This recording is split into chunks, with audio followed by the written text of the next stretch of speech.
बिस्मिल्लाहिर्रहमानिर्रहीम। अस्सलामुअलैकुम। आप देख रहे हैं K92 न्यूज़ और मैं हूं आपके मेज़बान तस्बीहा मजहर। शामिल करते हैं आज की अहम खबरें। सरबराह पाकिस्तान सुन्नी तहरीक मोहम्मद सरवत एजाज कादरी ने कहा है कि इस्लाम दुश्मन कुव्वतों की साजिशें हमें औलिया अल्लाह से दूर नहीं कर सकती। औलिया अल्लाह की तालीमात मशअले राहें नफरतों को ख़त्म और इंसानियत के एहतराम का दर्स देती हैं। गाजी अब्दुल्ला शाह गाजी का फैज़ है, सिंध भर के मज़ारात खुल गए हैं। औलिया अल्लाह ने दीन इस्लाम के परचम को बुलंद और इश्क़ रसूल की शम्मा को रोशन करके करोड़ों अफराद को मुशर्रफ बा इस्लाम किया। दहशतगर्द इस्लाम के दुश्मन हैं, उन्हें अमन व सलामती की पॉलिसी से नाकाम बनाएंगे। आज का दिन पूरे पाकिस्तान के लिए फजल का दिन है। अल्लाह ने अपने करम से कोरोना में कमी कर दी है। पाकिस्तान और इस खित्ते में सबसे कदीम शख्सियत में से एक अब्दुल्ला शाह गाजी है।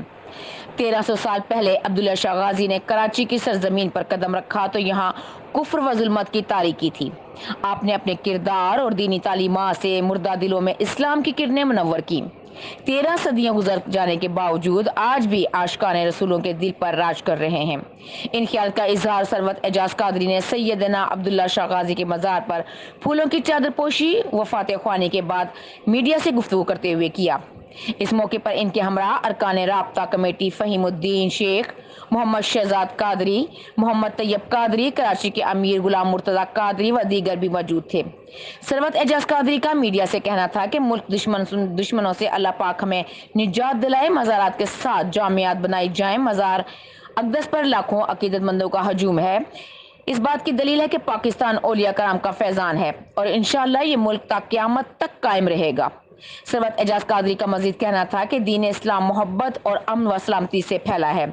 औलिया अल्लाह की तालीमात के जरिए ही इस्लाम व मुल्क दुश्मनों को नकील डाली जा सकती है। हुकूमत को चाहिए कि वो औलिया अल्लाह की तालीमात पर अमल पैरा होते हुए अवामी खिदमत को शुआर बनाए। भूख व अफलास खत्म करने के लिए खिदमत के जज्बे से सरशार होकर काम करने की जरूरत है।